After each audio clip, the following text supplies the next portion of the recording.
Assalamualaikum warahmatullahi wabarakatuh. Alhamdulillahirabbil alamin wa bihi nasta'inu ala umuri dunya waddin wassalatu wassalamu ala asrofil anbiya'i wal mursalin wa ala alihi wa sahbihi ajmain. Amma ba'du. Pertama-tama dan yang paling utama, marilah kita panjatkan puji dan syukur kehadirat Allah Subhanahu wa Ta'ala. Atas berkat dan rahmatnya kita bisa melaksanakan puasa yang ke-9 ini. Shalawat beserta salam semoga tercurah limpahkan kepada junjungan kita, yakni Habibana wa Nabiyana Muhammad Sallallahu Alaihi Wasallam. Tak lupa juga kepada keluarganya, para sahabatnya, tabi'in tabi'atnya, dan kita semua selaku umatnya. Mudah-mudahan mendapatkan syafaatul uzma darinya. Amin ya Allah ya Rabbal Alamin. Baik, di sini saya akan membahas sedikit tentang waktu mustajab untuk berdoa. Kapan sih waktu mustajab untuk berdoa? Berdoa boleh kapan saja dan semuanya bisa dikabulkan oleh Allah Subhanahu wa Ta'ala. Namun ada waktu mustajab untuk berdoa yang dimana berdoa itu akan dikabulkan oleh Allah Subhanahu wa Ta'ala. Yang pertama itu di sepertiga malam terakhir. Nah, sepertiga malam terakhir merupakan waktu mustajab untuk berdoa. Bahkan merupakan waktu yang paling mustajab. Sabda Rasulullah Shallallahu Alaihi Wasallam yang artinya Rabb kita tabaraka wa ta'ala turun ke langit pada sepertiga malam terakhir di setiap malamnya. Kemudian berfirman, siapa saja yang berdoa kepadaku akan kukabulkan. Nah, dan siapa saja yang meminta sesuatu kepadaku maka akan kuberi. Siapa saja yang memohon ampunan kepadaku maka akan kuampuni. Hadis riwayat Bukhari Muslim. Sepertiga malam terakhir ini merupakan waktu yang paling utama untuk menunaikan sholat tahajud. Kemudian waktu mustajab untuk berdoa yang kedua yaitu selesai sholat 5 waktu. Abu Umamah Al-Bahili radhiyallahu anhu meriwayatkan seseorang yang bertanya kepada Rasulullah SAW, "Ya Rasulullah, dan manakah yang didengar Allah?" Beliau menjawab, doa pada akhir malam dan setelah sholat maktubah atau sholat wajib. Hadis riwayat Tirmidzi dan Hasan.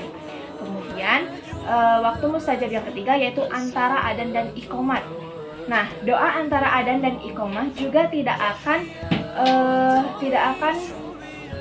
ditolak oleh Allah Subhanahu wa Ta'ala. Waktu antara adzan dan iqamah merupakan waktu mustajab untuk berdoa.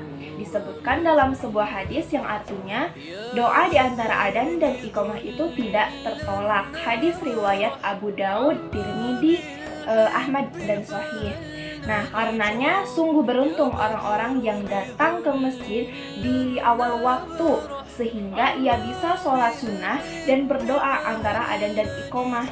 Adapun yang terlambat itu atau masbuk, ia telah melewatkan waktu yang sangat berharga untuk terkabulnya doa. Kemudian waktu mustajab yang keempat yaitu saat sujud dalam sholat. Nah, sujud merupakan waktu mustajab untuk berdoa. Karenanya banyak ulama memperpanjang sujud dalam sholat sunnah untuk memperbanyak doa di waktu itu. Adapun dalam sholat 5 waktu sujud harus disesuaikan dengan kondisi jamaah agar tidak memberatkan. Dalam hadis dikatakan, seorang hamba berada paling dekat dengan Robnya ialah ketika ia sedang bersujud, maka perbanyaklah berdoa ketika itu. Hadis riwayat Muslim. Kemudian waktu mustajab yang kelima yaitu ketika adzan berkumandang. Nah, ketika adzan berkumandang adalah waktu mustajab untuk berdoa. Karenanya kita dianjurkan untuk menjawab adzan dan setelahnya berdoa. Dalam sebuah hadis dijelaskan dua doa yang tidak tertolak, yaitu ketika adzan berkumandang dan ketika hujan turun. Hadis riwayat Hakim dan Sahih.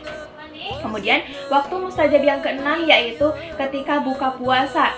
Nah, saat-saat menjelang berbuka puasa adalah saat-saat mustajab untuk berdoa. Doa pada saat itu tidak akan ditolak oleh Allah Subhanahu wa Ta'ala. Sebagaimana sabda Rasulullah SAW yang artinya, sesungguhnya doa orang yang berpuasa ketika berbuka tidaklah tertolak. Hadis riwayat Ibnu Majah dan Hasan. Mungkin hanya itu yang dapat saya sampaikan, kurang lebihnya mohon dimaafkan. Syukron, wassalamualaikum warahmatullahi wabarakatuh.